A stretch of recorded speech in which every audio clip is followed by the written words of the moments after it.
they're still over $100 a share. If I had bonds of NVIDIA and they were convertible or they were not convertible, whether NVIDIA stock was $10, $8, or $100, all I'm promised is just interest payments on it. But if it's convertible, I can say, take your bonds, give me 4 shares of NVIDIA. At $100, that's worth $400, right? But at $10, that was worth only 40.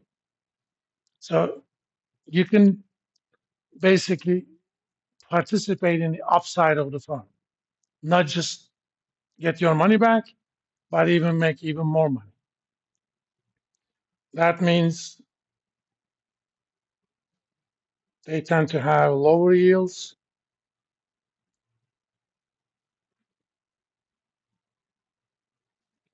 Just like convertible bonds, you can have convertible preferred stock.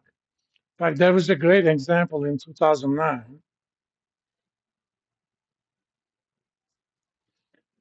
I know you guys are young, but still, you probably remember the 2008 crash, right? You probably were in middle school, some of you. Huh? You were 5? Oh, man. I had become a babushka.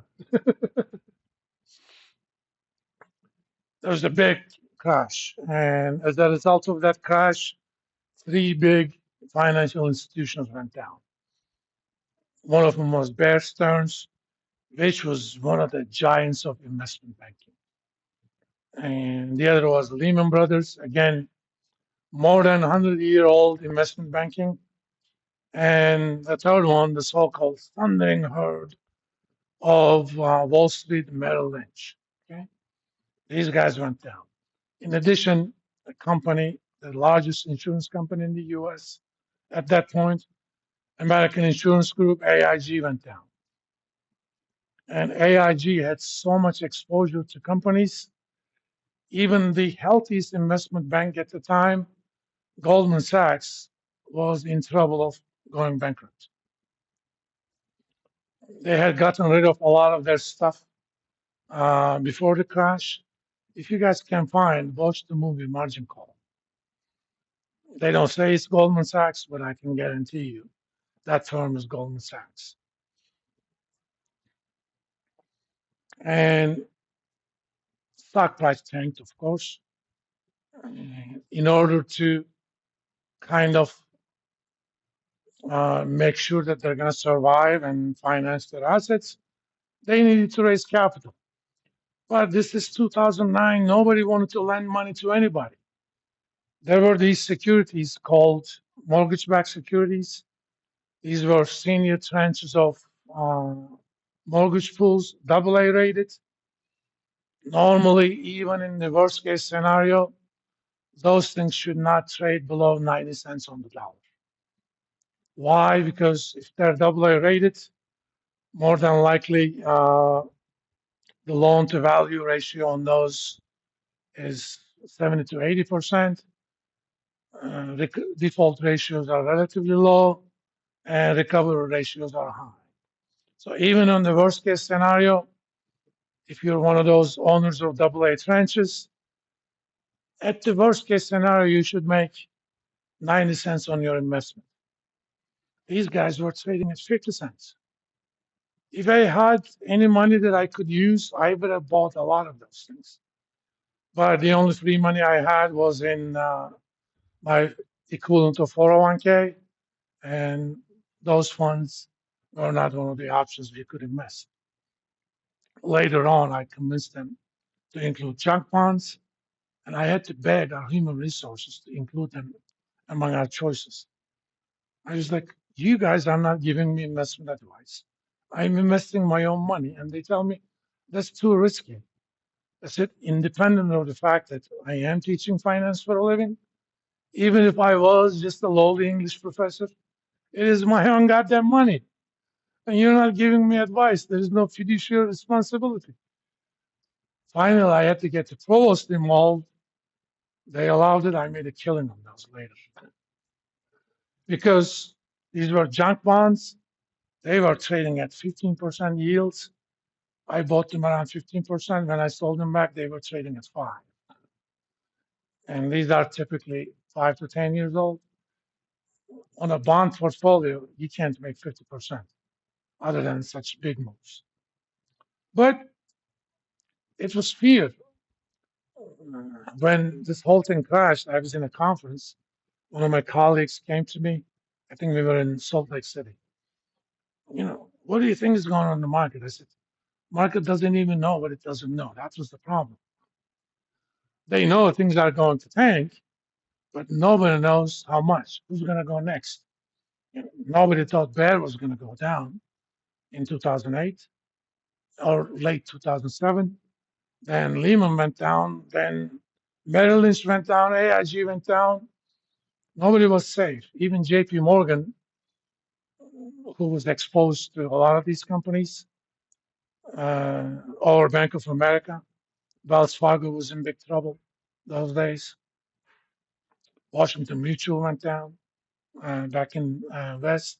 These were big banks. We're not talking about a, $500 million asset local bank. If tomorrow something happens and JP Morgan goes bankrupt, we will have a third world war because the entire world economy will collapse. When that happens, as you know, wars happen. And the Goldman people thought, who has the money and who's not afraid of investing into a value company? Guess what? Warren Buffett. They go to Warren Buffett or his firm, Berkshire Hathaway. They said, okay, Warren says, I'm going to lend you $2 billion. That was a lot of money in 2009. Now it's, small potatoes in terms of the size of the banking sector. And all Goldman needed was to show the market that somebody who is uh, credible enough was willing to lend them money. They said, okay, we're going to pay you 10% interest on that. Short-term interest rates were zero those days because of all those crashes. And Morgan's stock price was around 120 or so. These things were convertible into Morgan shares, and the effective conversion price was 160 or so. Within 1 year, uh, Berkshire Hathaway collected 10%, which was $200 million in dividend income, which means they paid only half of the taxes on it. Remember, Berkshire Hathaway is a company. And they converted these into regular Morgan shares when the shares were trading around $300. They made a killing on it. So they can be very useful funding tools. You guys, I recommend that you guys read that story.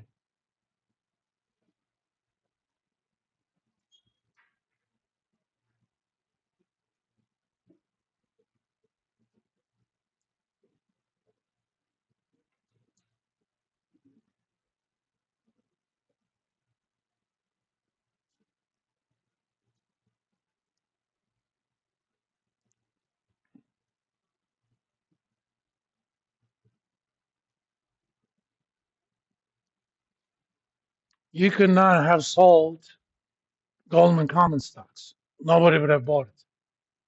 But these guys said, okay, we'll buy preferred stock. It is a tax advantage, and Goldman wasn't doing as bad as the others. As long as there was confidence given to the markets, Warren Buffett knew that they were going to recover, which they did. They're still the largest investment bank out there. In fact, they even became a commercial bank as well after that.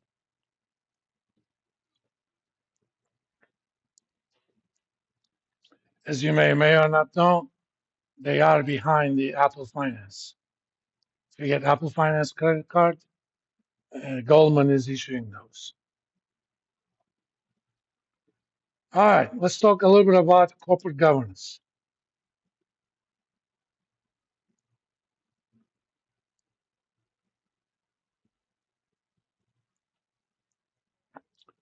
Now, corporate structure is not like what it was 200 years ago.